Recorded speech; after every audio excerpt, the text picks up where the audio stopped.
Quando eu falava de imposição de modo de vida é um pouco isso, eu acho que é o modo como se fala, é a capacidade que uma pessoa tem de afirmar a própria visão sobre a formalidade que torna as coisas formais ou informais, não é? E há essa imposição de, não é? Lá está, da casa que parece que segue um determinado preceito daquilo que é uma casa, e isso é uma casa formal. Há aqui uma coisa que tem a ver com aquela ideia ou aquela pergunta de que é que nós achamos sobre as políticas do Estado em relação à habitação. E eu acho que quer dizer, já não faz sentido pensar que o Estado é que vai resolver a questão da habitação, porque isso tem a ver com um conceito que tem a ver com regimes totalitários que já não é aquilo que supostamente acontece aqui. Portanto, eu acho que isto tem que acompanhar na política, tal política do Estado será atribuir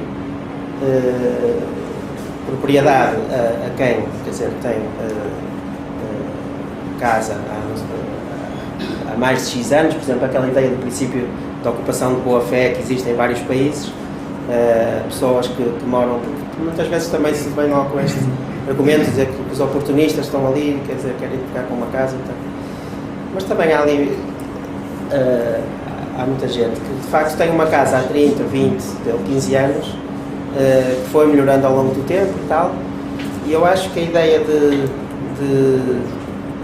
direito à propriedade para casos como esses iria fazer com que essas pessoas, por um lado, melhorem as casas que já têm, porque outro dos problemas é as pessoas não quererem gastar dinheiro ou melhorar porque estão com medo que vão ter que sair em breve, portanto cria-se ali uma questão, um impasse eterno, mas acho que ao dar a propriedade iria fazer com que as pessoas melhorem, fazer com que as pessoas entrem no sistema de até vender, trocar, quer dizer, e tornarem-se os bons capitalistas, que é aquilo que no fundo o sistema quer, não é? E acho que devia ser um bocadinho por aí que as coisas podiam melhorar e não pensar que o Estado é que vai resolver a questão da habitação. Gostava de acrescentar uma coisa em relação à questão do oportunismo. Realmente foi uma das coisas que eu ouvi muito no discurso, é que havia sempre uma grande massa de angolanos oportunistas e que nesta questão da expropriação se juntavam a familiares para depois ir no barco e apanhar, ter acesso a uma casa.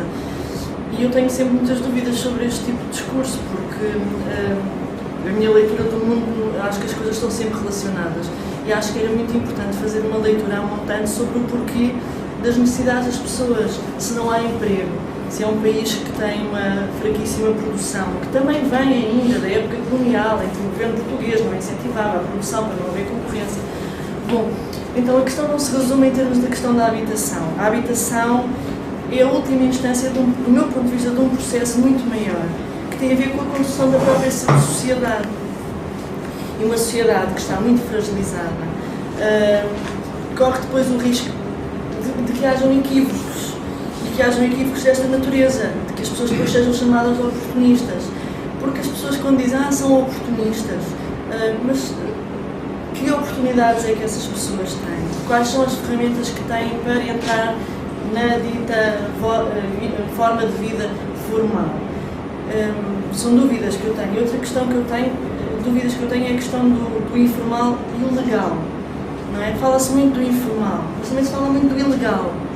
Então eu tive uma ação de formação em Portugal sobre as normas urbanísticas em Luanda, muito bem intencionada. Qualquer semelhança entre todas as normas urbanísticas muito bem oleadas que eu aprendi lá e a realidade aqui são pura coincidência, não é? Pura coincidência. Então, para que continuar a insistir em criar mecanismos formais, legais, se depois são completamente autistas de uma realidade que tem outro tipo de forma de vida, outra forma de estar?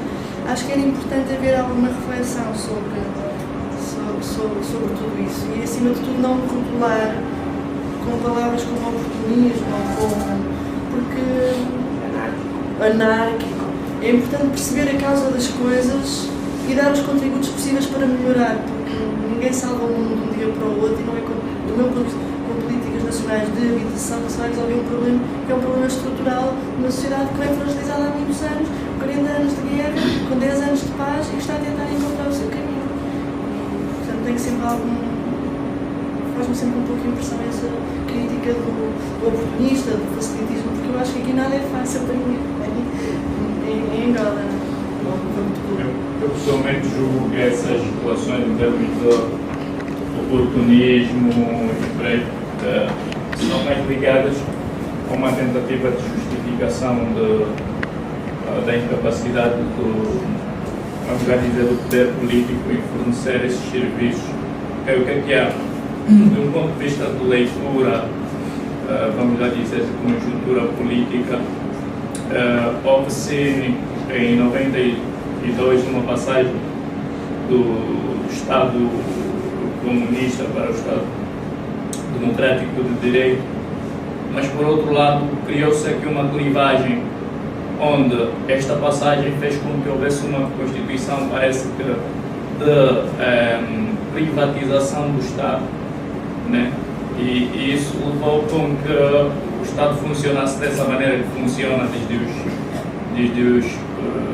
tanto com uma tentativa de uma economia planificada, mas voltada a dar respostas aos anseios e aos caprichos mais que anseios daquela sociedade que é a sociedade que já está bem.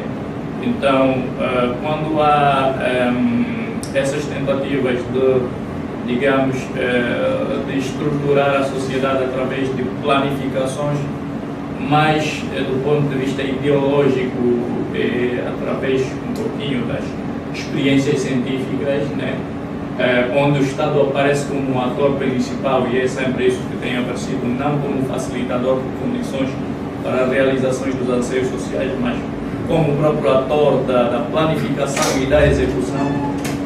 Então, tem tentado, se calhar, justificar algumas discrepâncias na sua aplicação.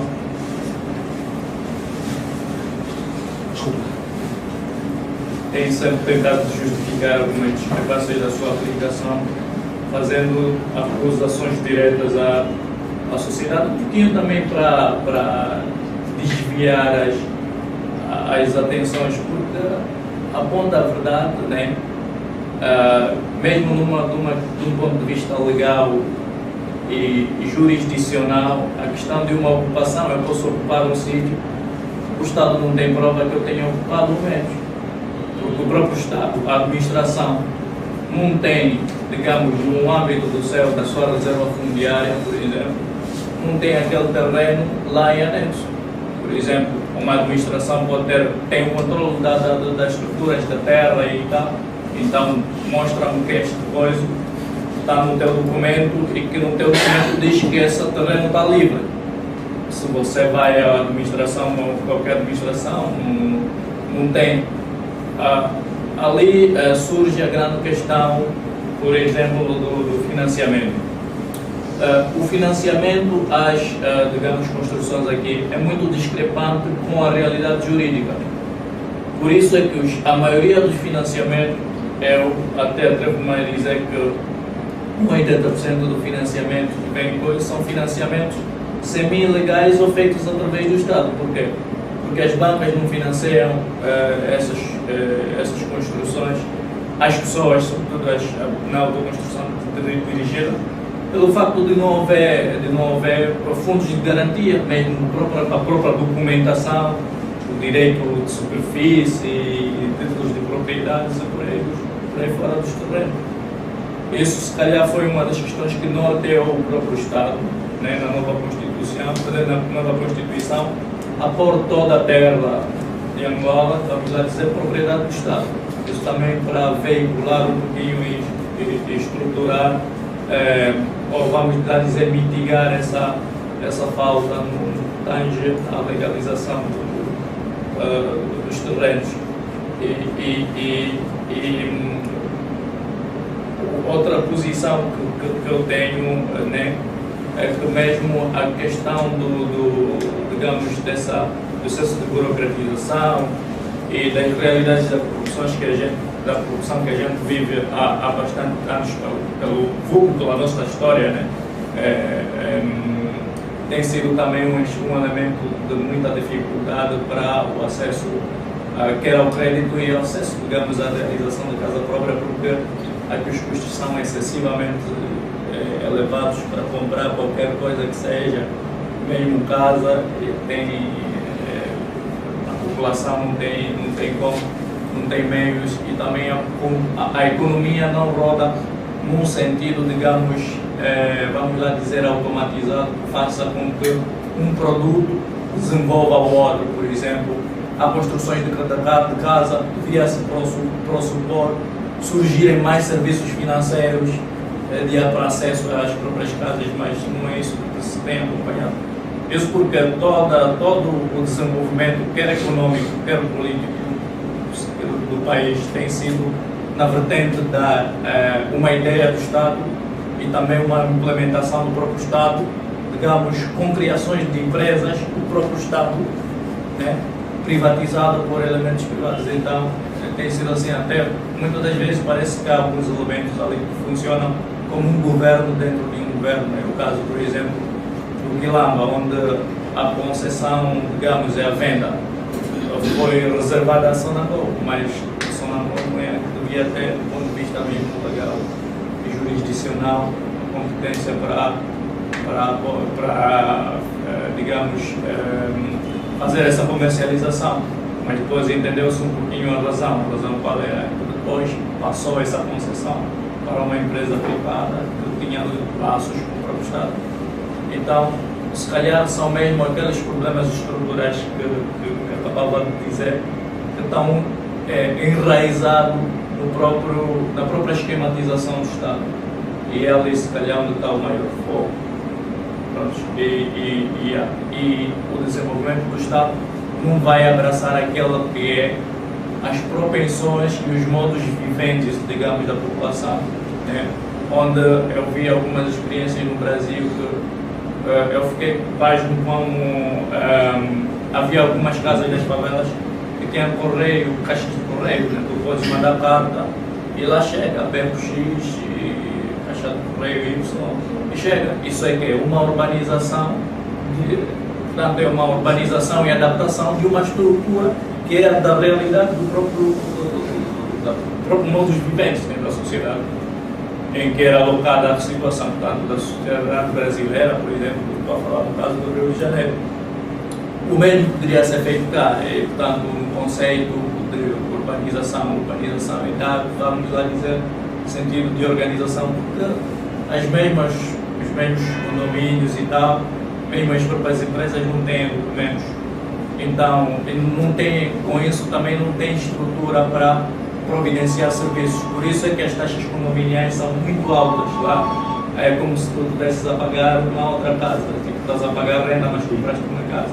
Isso por quê? Porque, digamos que não tem uma estruturação do Estado, onde o Estado possa providenciar serviços básicos como de segurança, como de água, de energia, e tudo isso é feito através da especulação de empreendedores, que vão providenciar esses